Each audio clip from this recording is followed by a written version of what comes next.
Hey, what's up? This your boy Big Man. You already know what it is, man. So let's get right to it.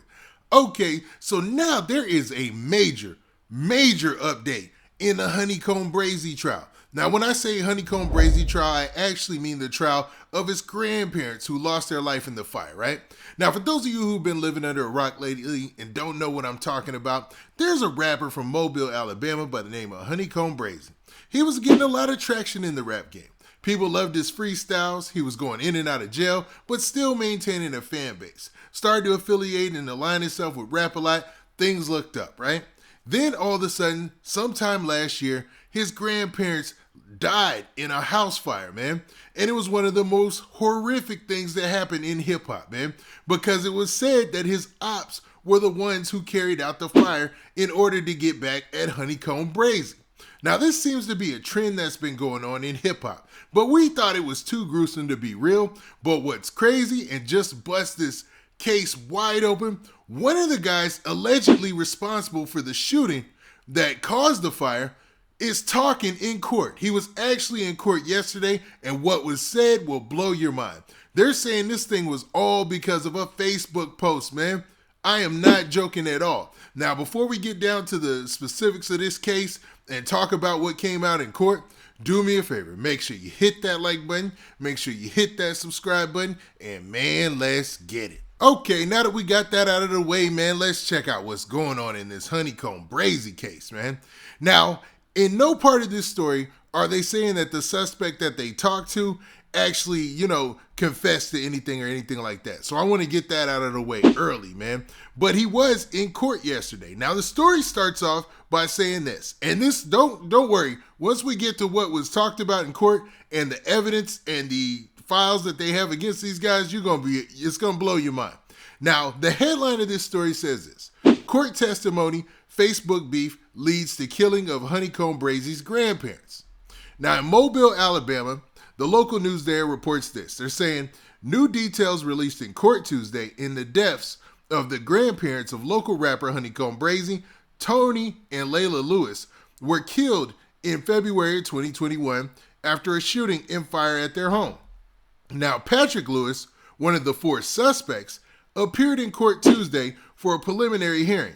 There is no relation between Patrick and the victims, so he's not related to them even though they share the same last name. And the last video that we did, we talked about the three suspects that they had apprehended, and there was one that they were looking to apprehend, and I believe that's Patrick Lewis here, and he was the one who was in court yesterday, right?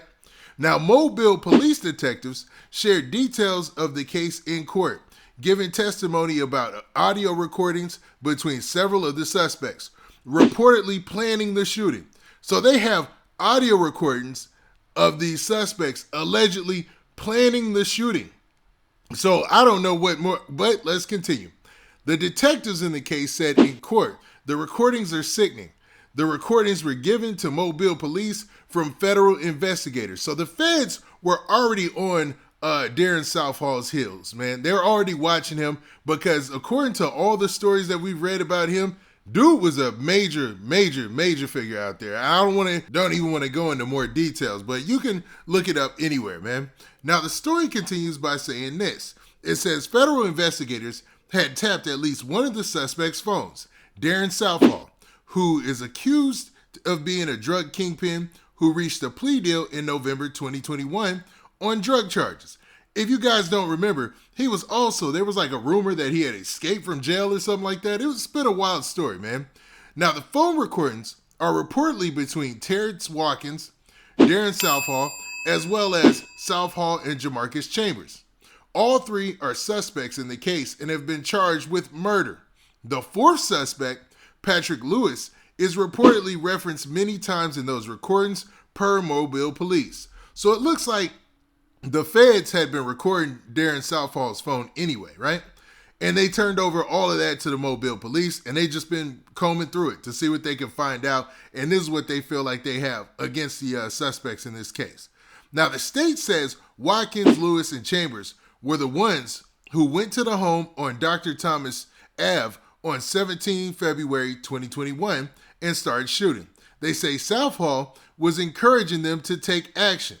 Now, in quotes, it says this: His involvement is as what we would call an aider and abettor, which is that he was helping, planning, and organizing and encouraging the three individuals that were in the car, said Lewis Walker, an assistant district attorney for the Mobile County District Attorney's Office. The state says this all began from a Facebook post from an associate of the couple's grandson, whose real name is Nashawn Jones. The associate is also a rapper known as OMB Peezy. And yes, you heard that right. The same OMB Peezy that's on King Von's album, man. He's been getting a lot of shine in the hip-hop community, man. He's been getting a lot of praise, and he's been really moving up in the hip-hop ranks, right? And they're saying a Facebook post from him disrespecting a drug dealer is what led to the death of HoneyKomb Brazy's grandparents. This is crazy, man. Like, this is really wild. Now, the story continues by saying this. The state argues the post angered Watkins, and he felt disrespected, so they hatched the plan, and the home was a target because it would hurt Jones. In quotes, it says, "I think anyone in that house would have been a target of this attack," said Watkins. The Lewis family, in court, hearing many details they said they'd never heard. So this is information that the family is also finding out for the very first time. And somebody from the family spoke to the news and media and just said her piece on behalf of the family, which is wild, man. Now, the state believes two people fired the shots.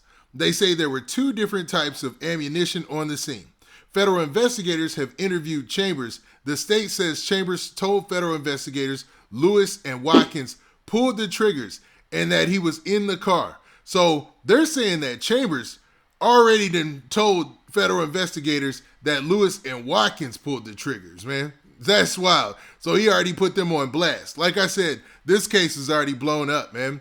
Now, Mobile police say they have cell phone data that puts Lewis's phone in the area around the time of the shooting. But they say the phone was turned off about 45 minutes to an hour before the shooting. Now, if it was turned off 45 minutes to an hour before the shooting, can they still track it to put it by the shooting? I'm not sure, man. It seems like they're pretty solid on that, though. Now, in quotes, it says this: "I'm not sure how that actually places him at the scene. They haven't placed the cell phone that was on the tower in his possession," said Jim Bird, the defense attorney in this case. So you have his lawyer saying that they don't actually have a cell phone that places him at a scene because they don't have a cell phone that entered the scene or was around the scene at that time. The state says the shots caused a reaction, starting the massive blaze the night of February 17th, but no official cause of the fire has been determined.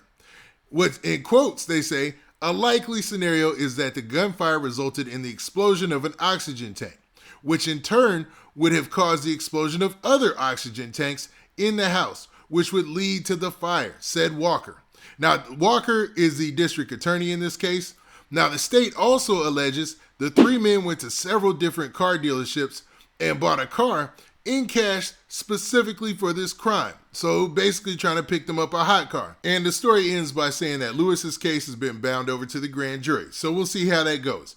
But man, isn't this a wild case, man? Like, so many things have been revealed in this story. Basically, you have one of the guys, Chambers, allegedly putting two other people at the shooting or as the triggerman, allegedly, right? And then you have OMB Peezy, who's being put in this and saying that, OMB Peezy posted on Facebook dissing this drug dealer or his crew or somebody, one of the guys, Watkins. They caught an issue with it, and that's what led to the whole ordeal, man. This is wild. But what do you guys think about this story? Do you think these guys are pretty much done, like it's over because this seems like too much evidence? Or do you feel like there still might be more players involved, or maybe they might be found innocent if that's even possible at this case? Now with that, this has been your boy Big Man. Do me a favor. Make sure you hit that like button, make sure you hit that subscribe button, and make sure you hit that notification bell so that way you get a notification every time I drop this hot content. And we out of here. Peace.